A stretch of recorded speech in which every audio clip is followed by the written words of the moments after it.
All invited guests in your different capacities, I stand on the protocol as it was earlier established and recognize all of you, the religious leaders, the cultural institutions, all government agencies, security agencies here present, civil society, the women groups, youth leaders, political party heads. I want to thank all of you in your various capacities for having kept attentive up to. Your ribs want to break as he makes his point, and he did not disappoint. You will, in time, be provided perhaps with the records of what presentations took place. But we also had the children of Uganda who gave us good poems about peace. And the main discussion, the thrust of the whole discussion today was the need for dialogue, the need for continuous talking and engaging. We had all the 26 political groups in Uganda here represented, and they all signed and committed themselves to ensuring that as we go towards a period of election next year, the year coming, that there should be need for dialogue to ensure there is peaceful election. Of course, you joined us when we were going for lunch because we didn't want to waste a lot of time as we waited for your coming. But we thank you and recognize the importance you attach to this by requesting that even amidst your busy schedule, that you come and do the task that you were requested to do. Allow me now, if you had eaten, you would have clapped because I'm sure that your calories have been reinstated. Thank you very much, albeit late. Allow me now invite Honorable Beatrice Kiraso to come and do the needful. Honorable Beatrice, you are most welcome. Yes, you can do better.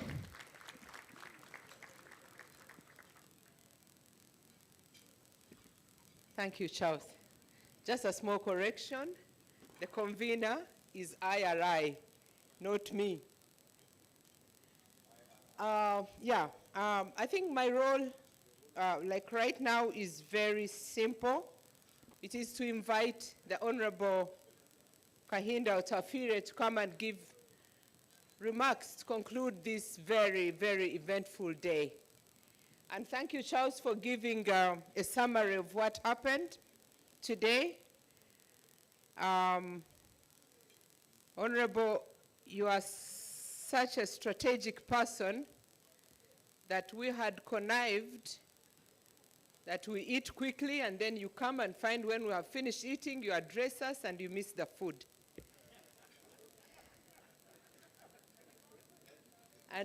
But as soon as we started lining up, I looked behind and Honorable Tafira was in the line. That is being very, very strategic. He's a gorilla, actually. He's a freedom fighter. He says guerrilla, not gorilla. So Honorable Tafire is the Minister of Internal Affairs. He's also a member of Parliament of many terms. We served together in Parliament. And we used to argue a lot, but we are friends all the same. By virtue of being a Minister of Internal Affairs, he's the chairman of the National Security Council. He's also the chair of the Global Pan-African Movement, something I know he's very, very passionate about. There's much to talk about him, but I would rather, Charles was expecting energy levels to have gone up after lunch, but one scientist told me that when you eat, the oxygen leaves other parts of the body and concentrates on the stomach to ensure that the food is digested. So some people get lightheaded, others feel like going to sleep because the is that true? Yeah, I was told, but I thought it was very interesting. Honorable Minister Otafire, I welcome you to come and give your remarks to close this. And after you have spoken, sir, I'll give you a marker to append your signature to the peace pledge, and I'll give you the peace pledge books to sign them as well. Thank you very much. Thank you, Beatrice. Colleague Minister, the Honorable Norbert Mao, Minister of Justice and Constitutional Affairs, my successor, Your Excellency, the Ambassador of the United States to Uganda, Mr. Pope, Your Excellency, Chairman of the Republican Institute,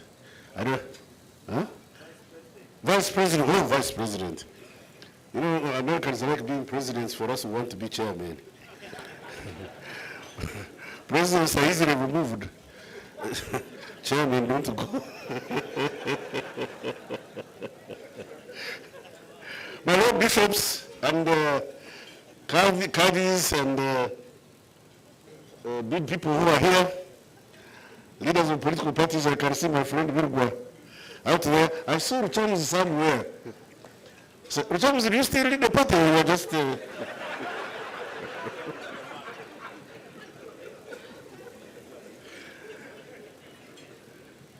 All of you wonderful people of Uganda, ladies and gentlemen,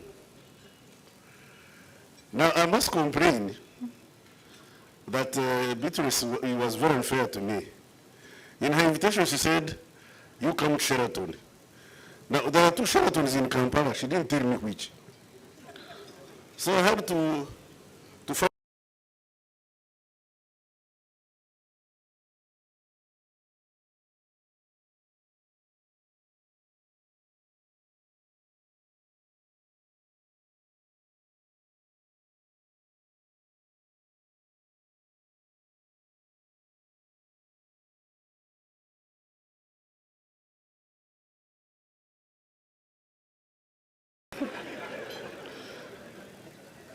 Until somebody said, no, the ones of the initiative are down there, they are not here.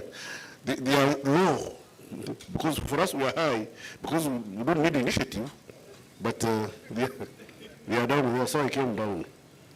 Now, ladies and gentlemen, some time ago, my youngest daughter was, I think, doing her P4P, primary 4, primary 5. Then she came to me and said, Daddy, I said, yes. Is it true you people spent 5 years in the bush fighting? Oh, of course, I was elated, genuine. I said, yes, that's true. We fought.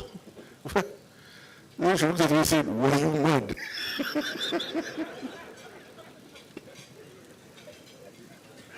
I said, why? He said, what is it that you were fighting about for 5 years that you couldn't sit down and discuss?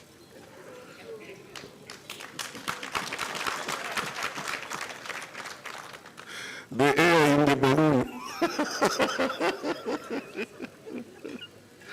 So I said, there were lots of problems we had, you know. For instance, the economy was bad, there was no sugar. Then she said, what was Kachira doing? I said, the factory had broken down. I said, couldn't you repair it? I said, we didn't have the resources to repair it. I said, couldn't you import? Now I realized there was a generation problem. Our approach to peace and the current people are not in tandem. They are at a tangent. When you tell our young people about what we went through, when you talk of colonialism, when you talk of the era of Milton Obote, the era of Idi Amin, you could as well talk about Jesus and Muhammad and Alexander the Great, distant references in the past with no relevance to the exigencies of today. Our challenges then and their challenges today are not concomitant. For us, we're talking about peace. Those of us in my age bracket, or slightly younger like the Maos, know what we mean while we understand the absence of peace. The young people don't understand the absence of peace. For us, we've experienced extreme absence of peace, extreme violence. And ask me, because I participated in the violence. I've participated in the violence, I've been very violent, but I can assure you that being violent is not a very, is not a garden of roses. And peace is not absence of war. The presence of peace is an environment where there is no anxiety. Where there is no anxiety. All of you should struggle to ensure that our people live a life free of anxiety. Anxiety, the fear of hunger, the fear of nakedness, the fear of lack of shelter, the fear of lack of justice, the fear of injustice, and my capacity to say what I want to say and get my peers to judge me. Let them listen to me and say this man is talking sense. Let them listen to me and say this bugger is talking rubbish, and make an educated choice about what I've said. Don't gag me. Don't prevent me from talking.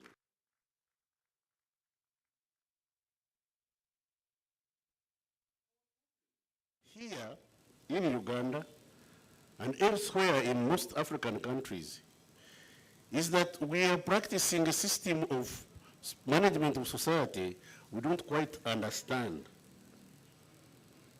i.e. political parties. When we came from the bush, I was against political parties. Because political parties represent interests. Go to the United States. The Republican Party is mainly the party of those who have money. If you're a poor man, what are you doing in the Republican Party? You don't belong. That's a party for billionaires, millionaires, and maybe if you have a few shillings, a few dollars in your pocket, you can belong. But if you're a pauper, what are you doing in the Republican Party? The Democratic Party used to be a party for the working class, but nowadays, I don't know. They seem to have lost. There has been a fusion of the different groups. So you can't tell the Democratic Party entirely from the Republican Party. It's now a question of ideas. It's no longer. But they are all interests. Like, for instance, I was listening to the campaigns. I was watching the campaigns. The languages they speak are different. The Republican Party is talking about waiving taxes for investors, for those who are rich, so that they can put more money in the economy and the economy grows bigger. The Democratic Party is talking about waiving taxes for the working class, so the working class can expand. You can see these two represent two different class interests. What do our parties here in Uganda represent? A peasant DP, a peasant NRM, a peasant UPC, a peasant CP, a peasant, this other one, nope. They're all peasants. They are all broke. They are on food. They are all hungry. They are all complaining. They are all complaining. And then they say, we belong to different political parties. What's the difference between this political party and the other political party, other than ethnicity, religion, and other obnoxious conditions that determine your political party. Tell me you have NUP. What's the difference between NUP? What is NUP's ideology as opposed to NRM's ideology, as opposed to DP ideology, as opposed to UPC? What are the fundamental differences? When there are no fundamental differences as a result of material acquisition, you create them as out of ethnicity and religion. Then you find these ones, those who believe in the Church of Rome have their party. The ones who Anglicans have their party. When they disagree, they create another one. Then the Muslims also try to create one, but they are not enough. They abandon it.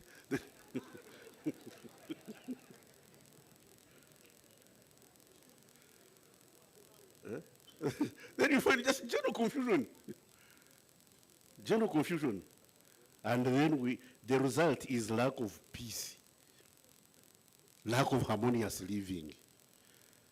And that comes as a result of those of us who want to ascend political party and political power and influence, trying to use identity as a means to climb.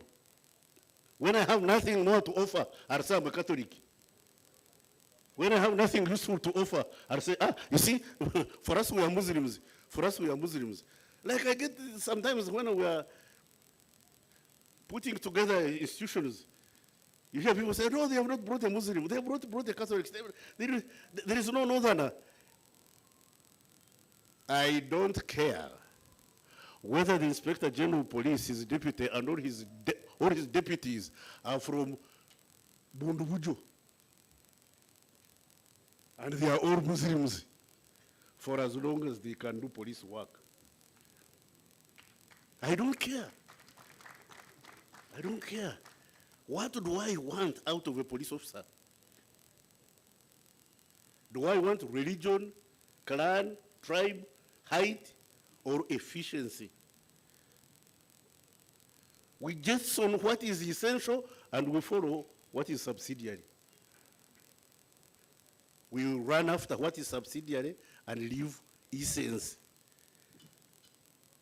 Then they will say, now you come and negotiate, discuss. How can you discuss peace? Peace is a given right. You can't discuss it. If you want to have peace, stop making trouble. If you want peace, stop making trouble. If you have to make trouble, make it for a reason that cannot be negotiated away or wished, you know. You say, me, I'm going to fight because I'm a Muganda. So what do we do? You can't stop being a Muganda. How many of you were talked to or telephoned God and asked him to make them born Baganda? Who can put up his hand and say, me, I chose to be a Muganda, or a Musoga, or a Nachori? Anyway, you are a Muganda, you are a Nasoga, you are a Musoga, you are a Nachori, you are a Munyankore. So what? So what? What can Wanyankore do, or Wasoga do, or Baganda do, on their own outside Uganda? Can they go to the moon? Can Baganda go to the moon? Can Wanyankore go to the moon? Can the Muslims of Uganda go to the moon? The Americans go. The Americans go to the moon and come back. I'm sure when things get bad, they are all going to migrate and leave us here. Having damaged the earth, they just take off. Now, instead of running fast when the Americans are walking, running when they are walking, in order to catch up, we are busy fighting over clans, religion, tribes. No, tribes are big institutions, clans and families. And then you say there is no peace. There is no peace. If there is going to be absence of peace, it had better be for something fundamental. Like democracy, for instance. Like we had Idi Amin. There was nothing we could do about Idi Amin. He didn't hide his appetite for dictatorship. For those of us who believed in democracy and couldn't remove him democratically, we had to pick guns and fight him. And he didn't go willingly, he fought back. Unfortunately, this time God was on our side and not on his side. Sometimes God goes on the other side. Sometimes because by the time we took up guns, Amin had killed a lot of people. And God was on Amin's side, Amin was killing people. So for those of us who saw that these things may not be easy, we decided to pick up guns and fight Idi Amin. And then God got on our side. And Idi Amin went. After Idi Amin, you know what happened? Those of you who were subsequently, then we had respite, a bit of peace. But now, countrymen, I see vestiges of growing intolerance. Intolerance, which is a harbinger to, elimination of peace. Intolerance. I may not like what Mo is doing. He may not like the way I'm dressed. But we sat at the same table and had the same food. I didn't have his tie, he didn't have my suit, but we sat at the same table and had food. He's comfortable, I'm comfortable.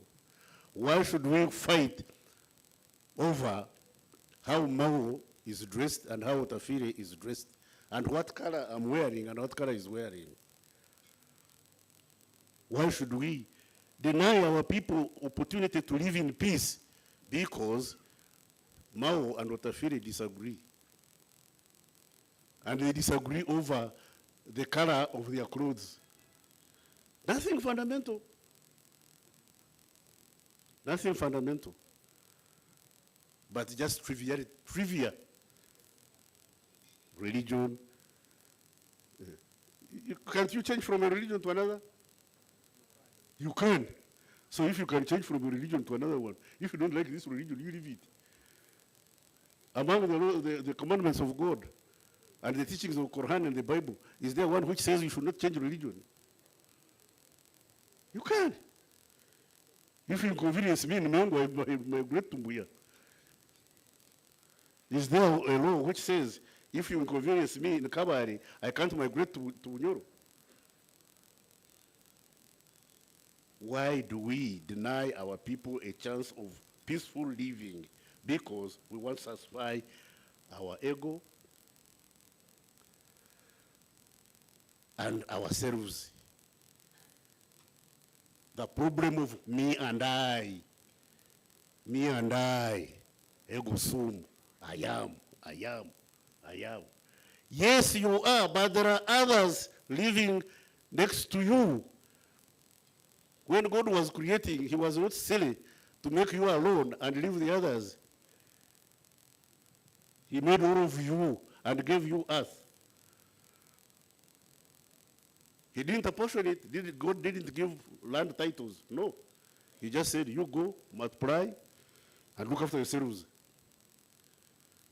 Who did God give land title to their land? Takaria, our land. Where is the land title? That is the Banyankore land. Where is the land title for the Banyankore? Where is the land title for the Achoris, you people? Which Achori can show me land title to Achori land? God created this earth and gave it to us. And then we looked for a framework of managing it. In the process of managing it, we don't have to destroy what God created. That's the essence of peace. That's the essence of peace. That's what it means. You are talking about peace pledge. Peace pledge. Oh, you sign, peace pledge. You are treating symptoms, not the cause. When you find somebody shaking and you treat the shaking, you give Panadol, you don't kill the plasmodium, you have not treated malaria. To treat malaria, you have to kill the plasmodium, not the shaking, not the headache, not the diarrhea, not the vomiting. No, you must kill the plasmodium. So if you want to have peace in this country and in Africa, you must kill the plasmodium. And the plasmodium is poverty. Plasmodium is poverty, it's lack of resources. Those of you who are making trouble are not competing for political positions. You are competing for material resources. And you use your tribe, you use your religion to get material gain. Why don't you tell us so? Yeah? How many of you have gone into office, prime minister, I don't know, minister, I don't know, without earning a salary? Without using your offices to make material gains. For you, in order to get that, you have to climb on the backs of the poor peasants, our poor people, who don't share in your benefits to be what you are. When you are attacked, you say, you see, they don't like us, Baganda. You see, they are against Munyankore. You should say, they are against me, who happens to be Munyankore, because I've transgressed.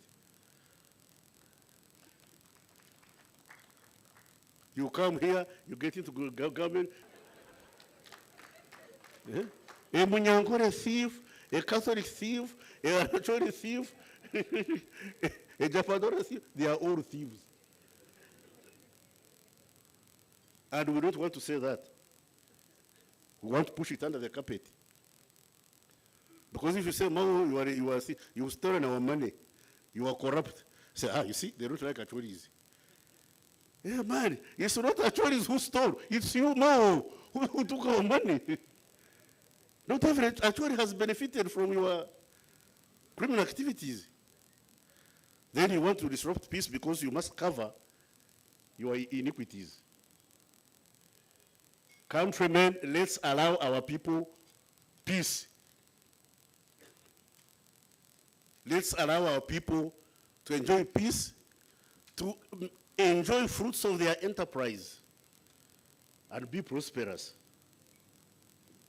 Because without peace, you can't develop. You can't have prosperity. The other day, I was addressing a meeting of the Governing Council of the Pan-African Movement. It's a global movement. And I told the participants that the past African generation and our generation must apologize to the young people for spending 60 years since independence. 60 years now, 60 or so years, without turning the abundant resources of Africa into solace and comfort for our people. We've let them down. You see Africans drowning in the Mediterranean, running away from resource-rich Africa to resource-exhausted Europe.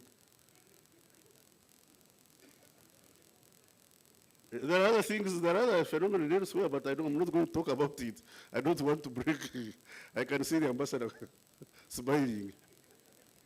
People don't cross the Rio Grande because they are comfortable. So those who cross the Rio Grande are running away from something, and that something is sinister. It's happening down there, it's happening here. And when I'm finally gone, and history is examining my role, what will they say? That Utafiri saw and kept quiet? No. I have seen, I have participated. I have not kept quiet. I am telling you, we have let our people down. We should say a resounding mea culpa. Mea culpa. But you know what the Africans do? Say, sua culpa. Sua culpa in Latin means his fault. And they apportion blame to the poverty in Africa to colonialism. The colonialists have been gone since 60 years ago.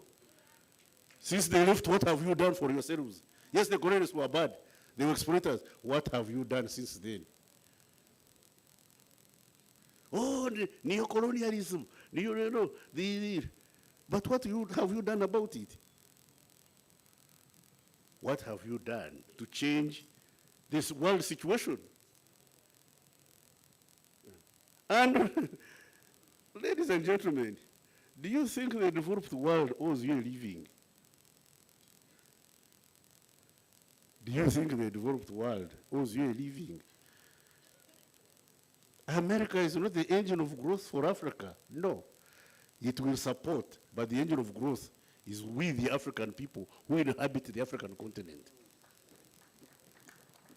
The engine of growth must be us, ourselves. And then these benefactors will add on. And mark you, the Americans add on. Remember, there is no free lunch. After eating, I had to speak.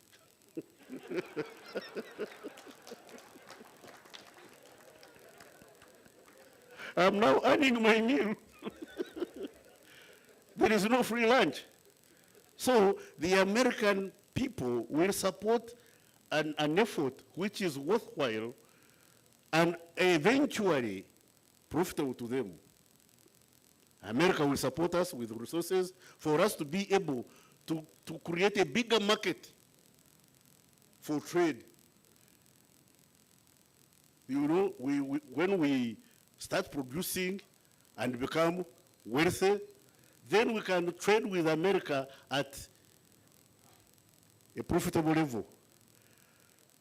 America, Europe will not keep on putting money in a sinkhole.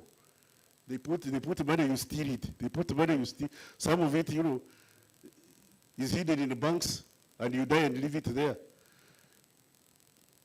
You know? They will also assess what you do with their aid.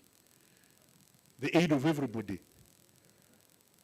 They give you aid for you. We get aid in order to lift ourselves from. The other day, I was discussing with your predecessor, Your Excellency, and your predecessor was telling me, no, we're talking about demonstrations. And he said, why don't you allow demonstrations? So I told your predecessor, I said, you know, for you allow demonstrations because you have what to spoil.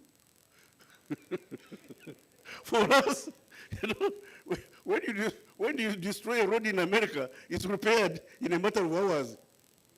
For us, our roads are on loan. We will not pay the loan. Now, when we destroy the road, which is on loan, we have to go and seek for another loan to repair the road. So I said, no, I'm not going to allow these fellows to destroy property. When you destroy 10 buses in America, nobody notices. When you destroy one here, transport is crippled. One bus is 10% of our travel fleet. So we cannot equate ourselves to you.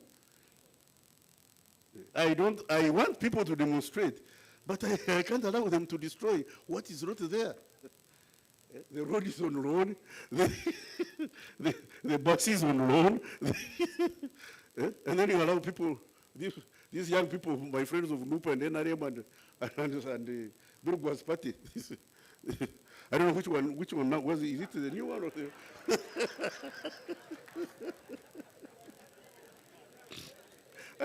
I want to sit with Burgwas and find out.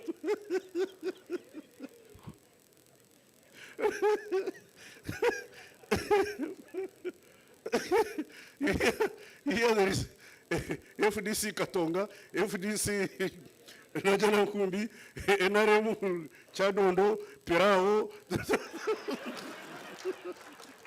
DP Mao, DP Rube, Noop Chagurani, Noop Mpuga. I don't know about Rucham's party.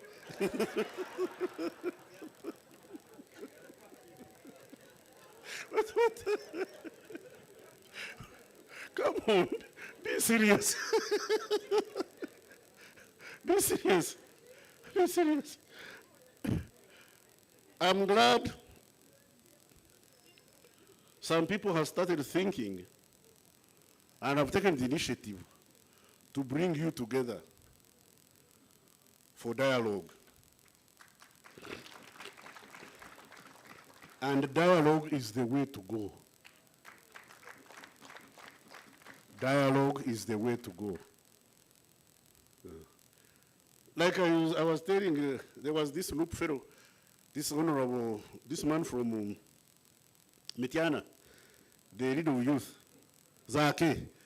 They wanted to hold a meeting in Ginger. So he wrote to me and said, we want to hold a meeting. Said, will you allow us? I said, but I have no right to not to allow you. To holding a meeting of a political party is your constitutional right. I don't have the power to stop you from having a meeting, but I have the power to regulate. I said, yes, you may go to Ginger, you may go to this place.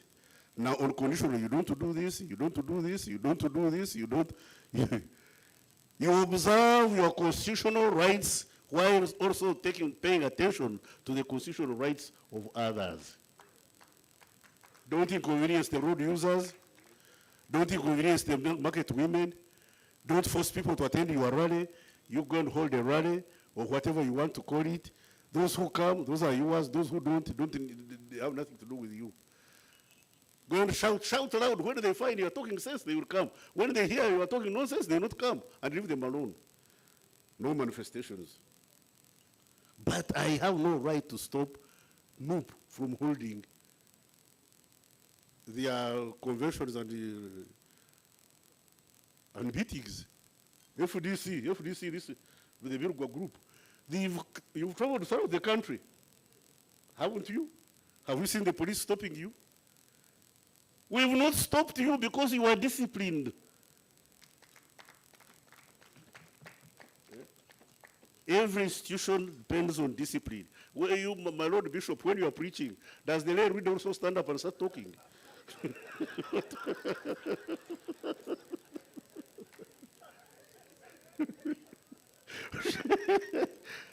Does the lay reader also stand up? Shake. When the Mufti is talking, do these counter sheikhs also start asking the Mufti questions? It's a question of discipline. It's a question of discipline. It's a question of discipline, and in the body politic of Uganda, it's a question of understanding and tolerance. Live and let live. Live and let live. The other day, I was having a discussion with members of parliament over the alcohol bill.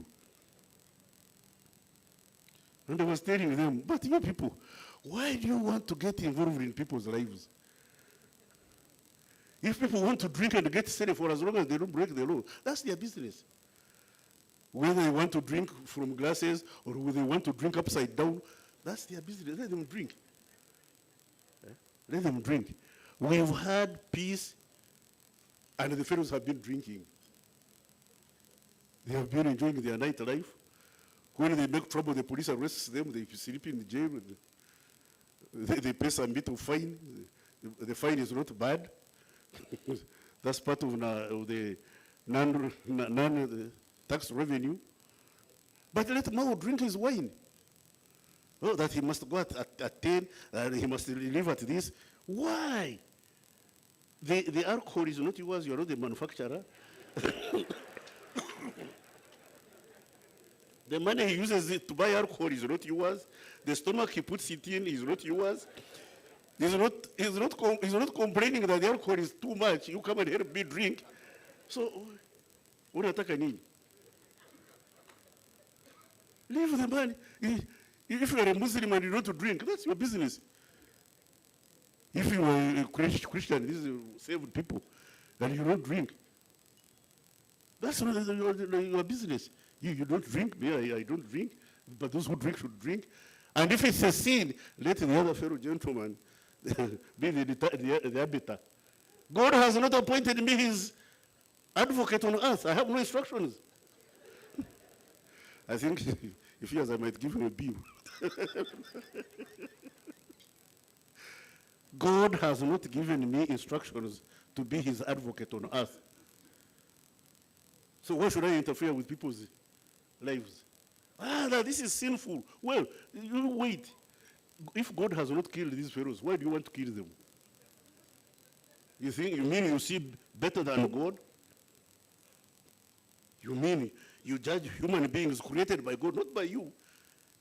God who created these human beings who you think are sinful is looking at them and including you. And you're here trying to do his work. Wacha kazi yake. You leave these fellows to do what they are doing. When they finally go, I'm told you don't go with an advocate, you go alone. I'm told when you finally go there, you go alone. Let them go and answer for themselves. Don't inconvenience them here on earth. Yeah. Please, thank you, Vice President of the Republican Institute, for working with my sister Beatrice Chiraso and convening this meeting.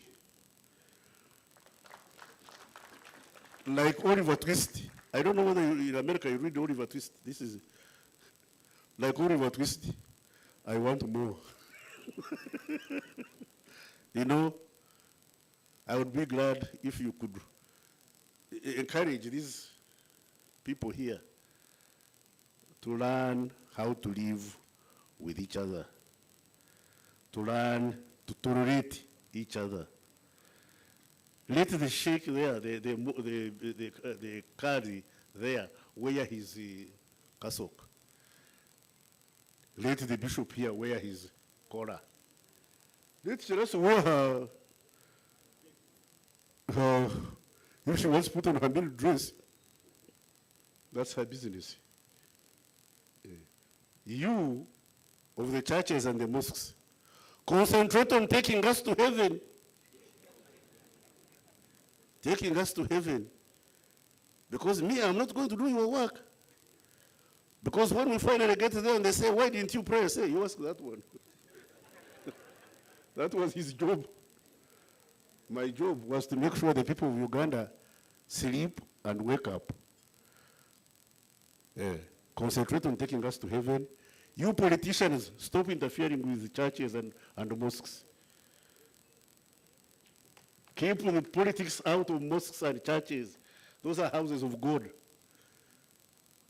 And please, you people of God, keep to your churches and...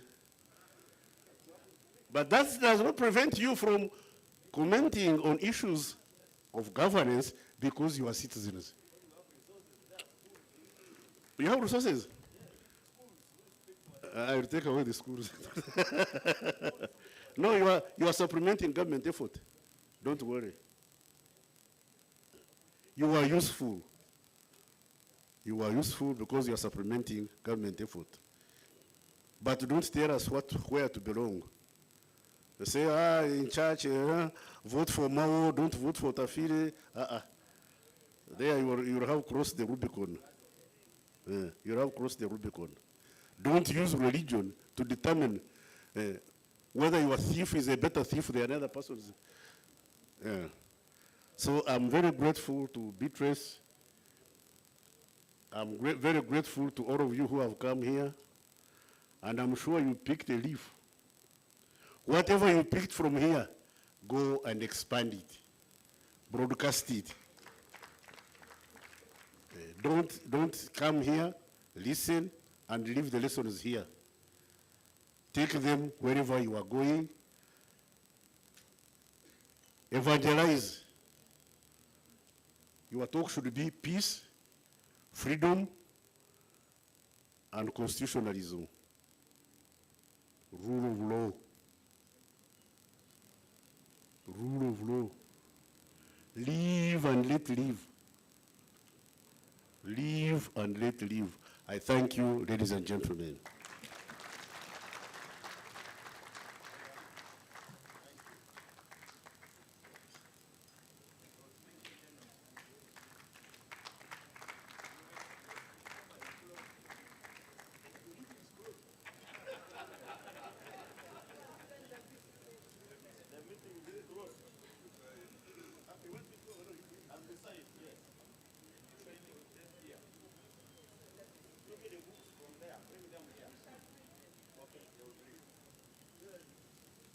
But he's supposed to sign here on the big board.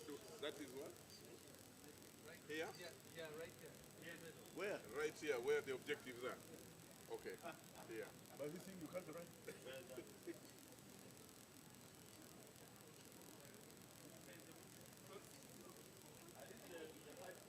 Thank you, General. And the book you have After signing, may I formally close the meeting? If you don't think of closing it, you may stay. But the manager is listening. Where is the book?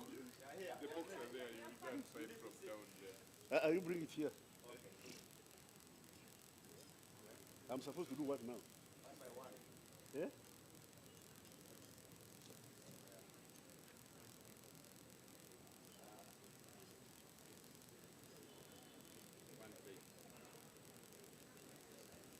And how much are you paying me? It's free enterprise. I'm telling him that's free enterprise. I don't work for nothing. So wait, I say here. You sign yes. Yeah. Okay. This page.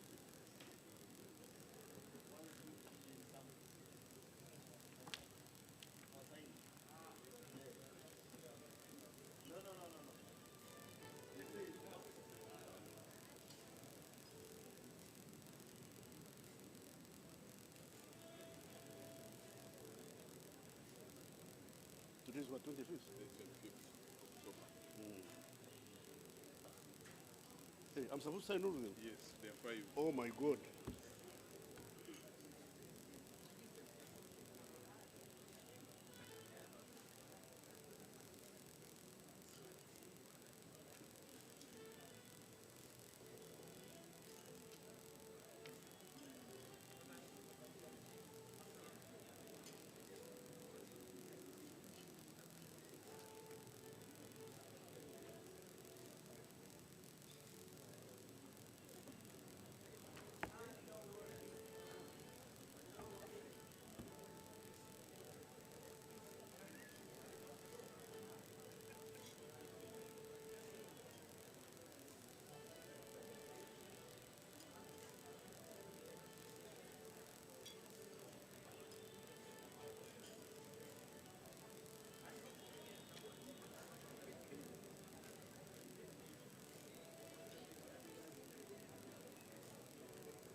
This is fast.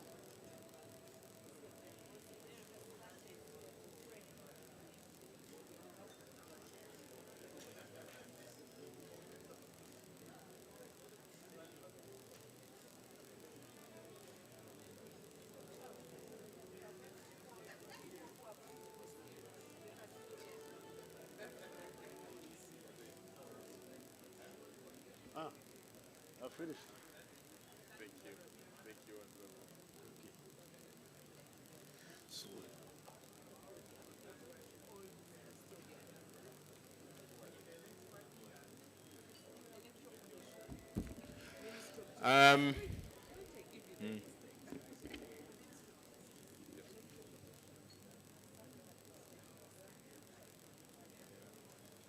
Electoral Commission, Ministry of Justice, IALA,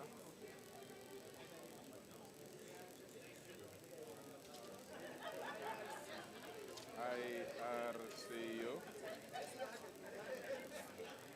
MC, National Consultative Forum, Electoral Commission. Okay, there are 5. These are 5. Hello, ladies and gentlemen, the ministers, the ambassador, we have 2 light functions to end with. One, the 5 documents are supposed to be kept by these 5 institutions that I'm going to read, and you're going to come to pick them from honorable, from here. One is Electoral Commission. Electoral Commission, you're coming to pick one of the documents. I think it would be proper to be handed to them by the minister, who has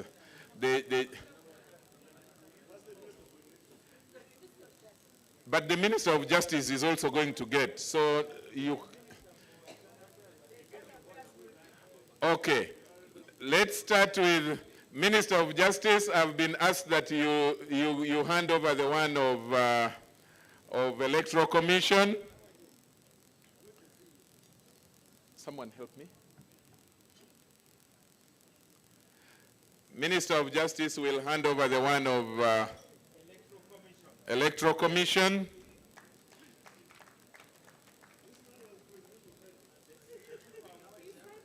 And then Minister of Justice, you will also hand over to a representative of IALA, a representative of the East African Legislative Assembly. Any of their members still around? They have gone to session. I think there is a session.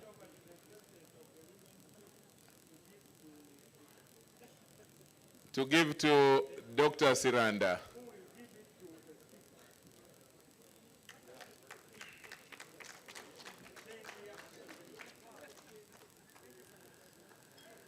May I request the ambassador, American ambassador, to come and hand over to the IRCU, to the Interreligious Council of Uganda.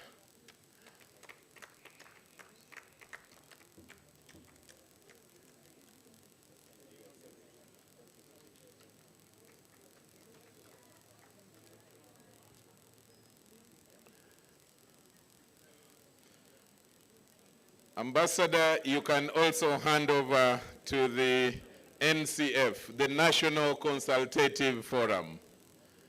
The National Consultative Forum, their representative kindly come, and the ambassador hands over a copy to you. Ambassador Birigwa, you are a member, so join to come and receive.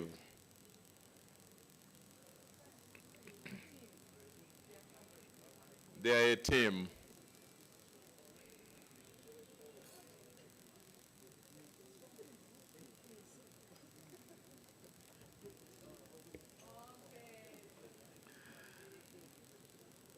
And thank you so much, Ambassador. And finally, our chief guest, General Tafire, will hand over the one to Ministry of Justice. He will have to pay.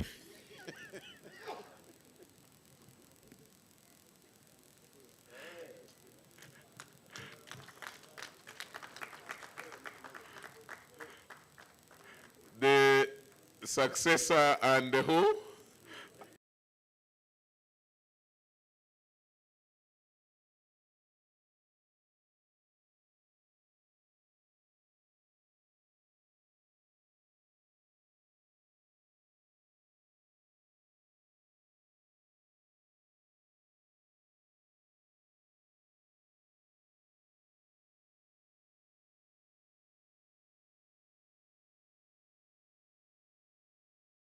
Will depart, but as we go,